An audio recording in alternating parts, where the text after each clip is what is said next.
A 50mm lens with an aperture of f/0.7, a Canon telephoto weighing more than 16 kilograms, a Nikon portrait lens tied to one of the most recognized photographs on Earth. These were not ordinary pieces of glass, and I've ranked 10 of the most legendary lenses ever built. The last one didn't just change photography, it changed cinema. Welcome to Alt Buzz Lenses. And if lens history keeps you up at night the way it does us, hit subscribe before we begin, because this one only gets stranger.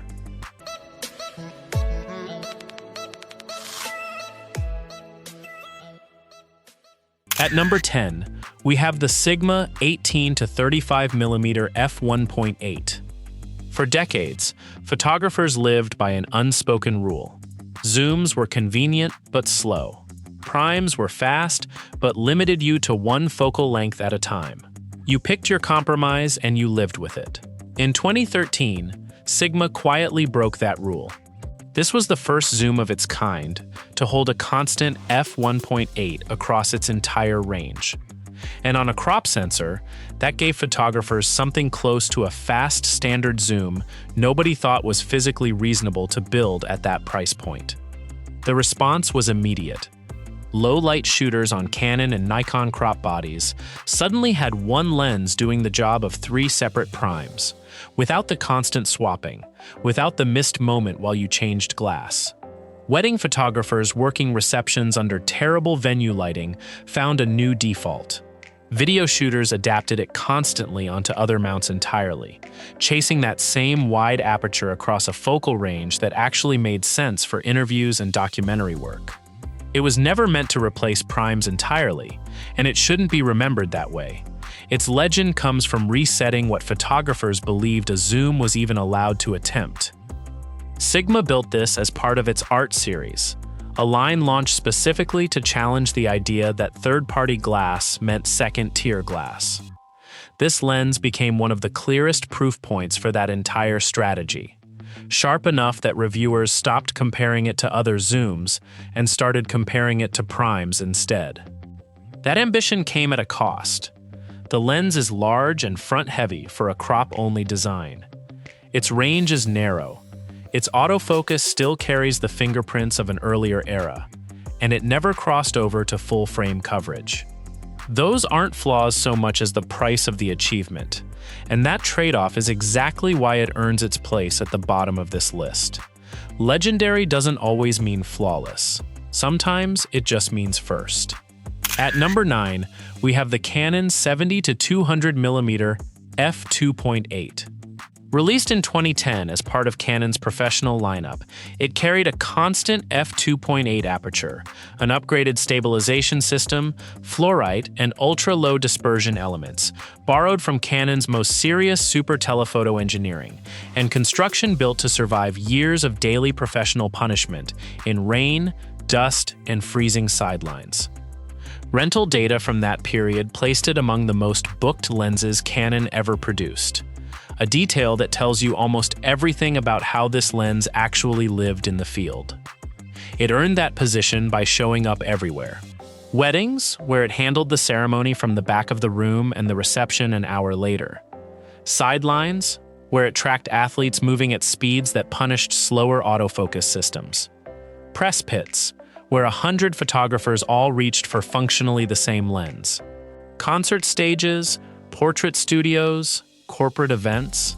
Few lenses cross that many worlds at once, and this one did it without much fanfare, simply by being the lens a professional could trust without thinking twice about it failing them.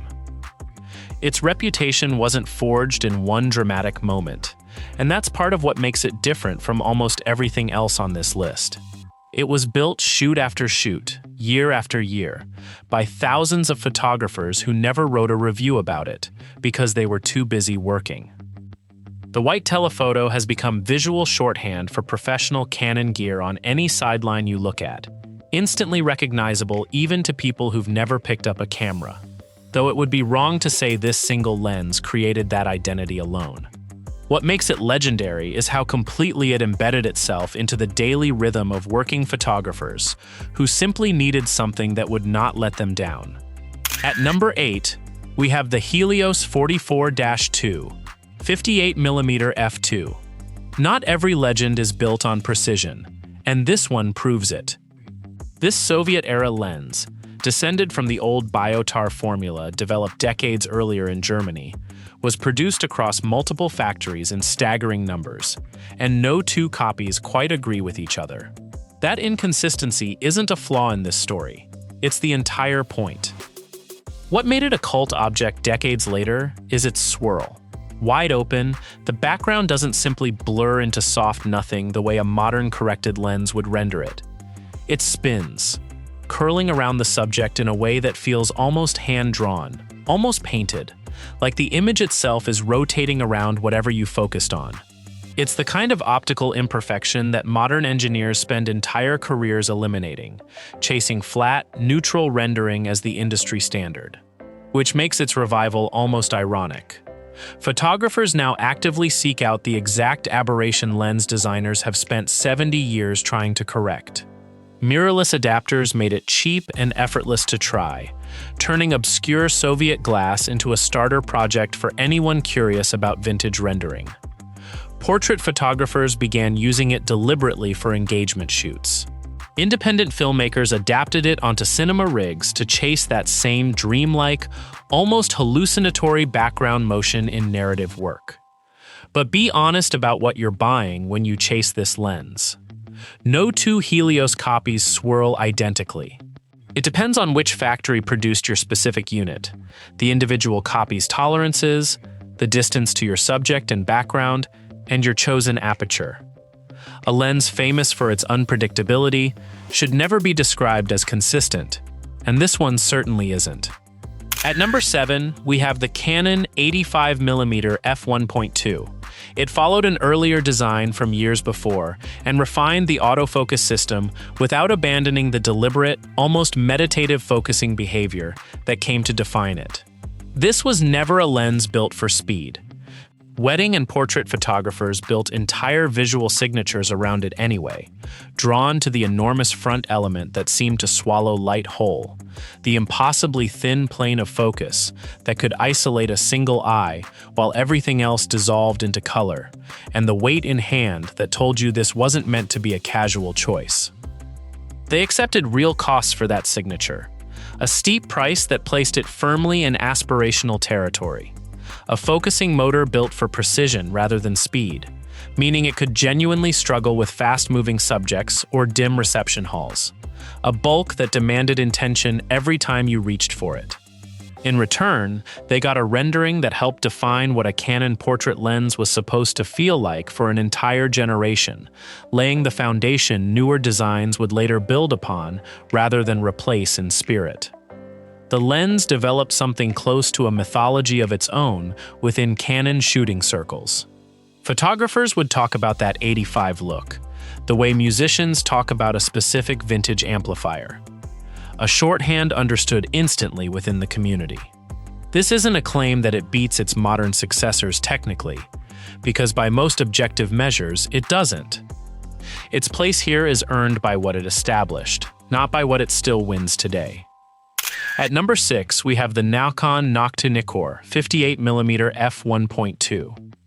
This is where the story turns from popularity toward obsession. Released in 1977, it was built to solve one very specific problem: reproducing points of light, street lamps, headlights, distant stars, cleanly at near maximum aperture, without the smeared, comet-like distortion most fast lenses of that era produced the moment you pointed them at anything bright after dark. That distortion has a technical name, sagittal coma flare, and correcting it required something genuinely radical for the time. A hand-ground aspherical element, produced through a process that was slow, expensive, and nearly experimental, in an age before computer-controlled grinding made aspherical elements routine. It was never meant for everyone. It was meant for one very particular kind of image, shot by photographers chasing darkness itself rather than daylight convenience. The lens developed a quiet reputation among astrophotographers and night shooters, specifically because of that coma correction. A niche audience that valued it far more than mainstream reviewers of the era ever did. The idea proved durable enough that Nikon revived the Noct name decades later for one of the most ambitious lenses in its mirrorless lineup. That newer lens isn't the story here, though. It exists in this story only as proof that the original obsession, chasing perfect points of light in total darkness, never really left Nikon's engineering culture. Before we move on, hit the subscribe button. At number 5, we have the Leica Noctilux 50mm f/0.95. The Noctilux name stretches back to the 1960s, moving through earlier and considerably slower versions, before arriving at this aspherical design, pushed to one of the widest apertures ever offered in a production rangefinder lens. Focusing manually, by hand, using nothing but a rangefinder patch and years of practiced feel, at an aperture of f/0.95, leaves you a plane of sharpness measured in millimeters. That is not a forgiving margin, and it punishes hesitation immediately. It demands patience, extensive practice, and a genuine tolerance for failure that most photographers never bother developing, because modern autofocus has made that kind of discipline feel unnecessary. What it offers in exchange, when you get it right, is a kind of subject isolation that borders on surreal, a background so completely dissolved that the subject seems to float against nothing at all. That rendering is wrapped inside the prestige, and the price, that Leica built around its entire rangefinder system over the better part of a century. Owning a Noctilux has never been purely about the optics. It's about buying into a specific photographic tradition, deliberately slower and more deliberate than almost anything else available today. It's worth asking, honestly, why lenses like this kept being made at all. By the time this version arrived, digital sensors had already solved the practical problem of shooting cleanly in low light. Manufacturers pursued this extreme anyway, not because the darkness demanded it anymore, but because chasing the absolute limit of a fast, normal lens had become a tradition all its own. At number 4, we have the Nikon NIKKOR 105mm f2.5. Before it became famous for anything beyond its own performance, it was already deeply respected within professional circles. A long-running portrait lens in Nikon's manual focus lineup, trusted by photojournalists and studio photographers alike for decades, valued for a rendering that flattered without softening. Then came the photograph that changed everything about how this lens would be remembered. Steve McCurry's 1984 portrait of Sharbat Gula, published on the cover of National Geographic, became one of the most recognized images of the 20th century, reproduced and studied for decades afterward. The exact lens and camera combination used that day carries some genuine uncertainty in the historical record, with different accounts offering slightly different specifics. Where sources remain careful rather than certain, that caution deserves to be preserved rather than smoothed over for a cleaner story. What earns this lens its place on this list is the layering of two separate legacies. A reputation built first through years of quiet professional trust, then elevated dramatically by association with an image that reached far beyond photography itself, into the broader cultural consciousness. That photograph belongs to Sharbat Gula's story, before it belongs to any lens or any photographer, and this chapter tries to remember that distinction throughout. At number 3, we have the Canon 1200mm f/5.6.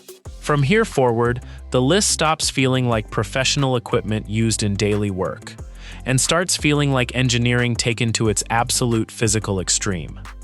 Introduced commercially in 1993, this lens carried functioning autofocus at a focal length many engineers of the era considered borderline unreasonable to attempt, weighing in at roughly 16.5 kilograms and stretching over 800 millimeters in length, a physical presence that dwarfs almost anything else Canon has ever put into regular production.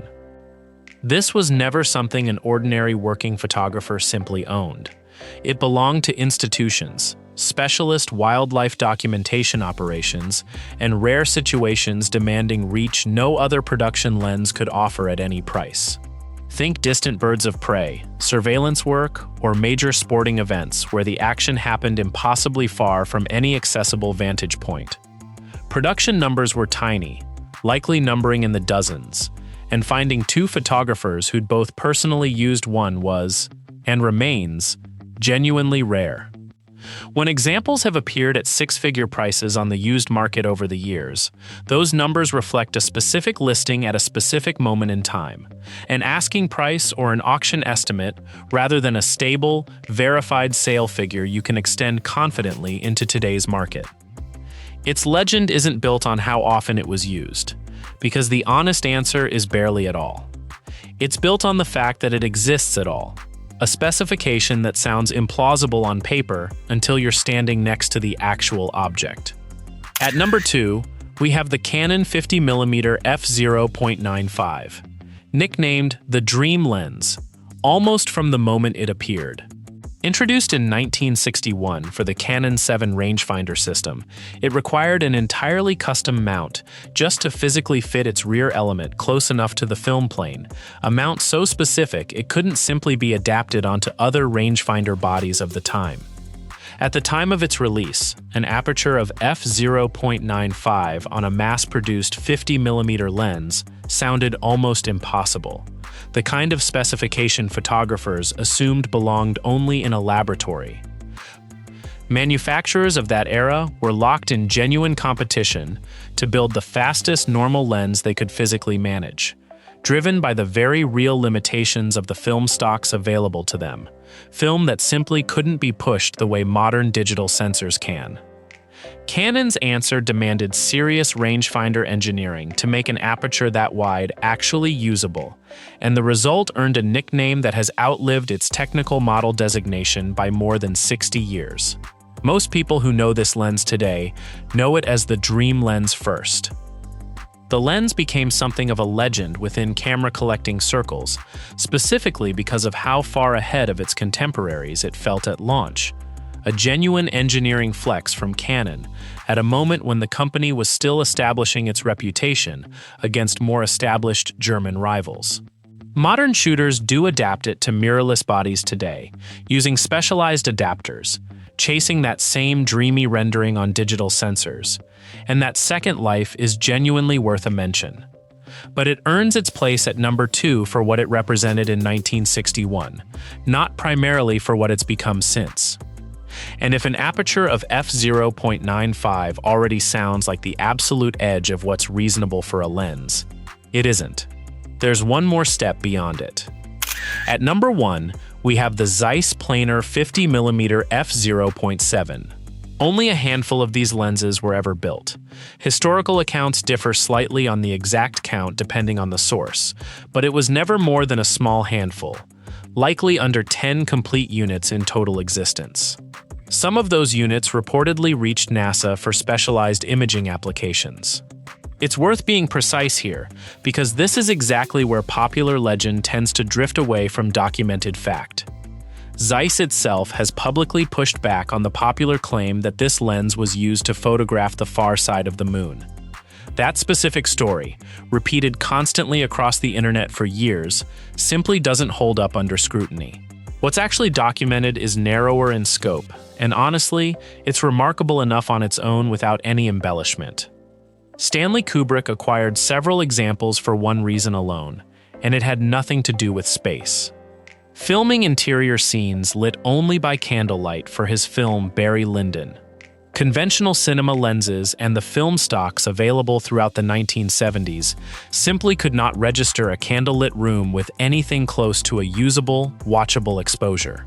An aperture of f/0.7 gathers roughly 3 times the total light of an aperture around f/1.2, and in theory, that made filming by candlelight possible for the first time. In practice, it demanded serious, painstaking modification because this lens was never built for a motion picture camera in the first place. Kubrick's technical team had to adapt the lens mount and the entire film transport mechanism by hand to accept a piece of still photography optics that was never designed to leave a photographer's tripod, let alone survive inside a running film camera. Even after modification, it remained brutal to actually operate on set. Depth of field at f0.7 is measured in centimeters, not inches. Focus had to be pulled with extraordinary, almost surgical precision by an operator who couldn't afford a single mistake. And camera movement during these scenes was almost entirely restricted because the lens simply couldn't tolerate it without losing focus entirely. What all of that difficulty ultimately produced were scenes lit only by real, actual flame, with no additional movie lighting supplementing it at all, and those scenes are still studied in film schools and cinematography courses today, referenced as a landmark achievement in the history of the craft. An optical solution, originally built for an entirely different purpose, adapted by hand under enormous technical pressure, in pursuit of a kind of light no other lens on Earth could capture at the time. That is the entire chain of events that earns this lens its place at the very top of this list. No other lens we've covered touches that many different kinds of history simultaneously. Extreme optical specification pushed to its physical limit. Genuine, verifiable rarity. A NASA connection worth stating carefully and honestly rather than mythologizing into something it never actually was. And a permanent, undisputed seat in the history of cinema itself, one that still gets discussed by working filmmakers decades later. So tell me, honestly, which of these 10 actually deserves the top spot in your mind? Because I know some of you are already disagreeing with me. And is there a lens you think we left out entirely that absolutely belonged on this list? Drop it below. I read every single comment. And if lens history like this genuinely is your thing, subscribe, because we are just getting started here at Alt Buzz Lenses. Glass remembers what cameras forget. Every lens on this list outlived its era, its original owner, sometimes its entire manufacturing company. And somehow, it's still being talked about tonight, right now, by you. That's Alt Buzz Lenses. We'll see you in the next one.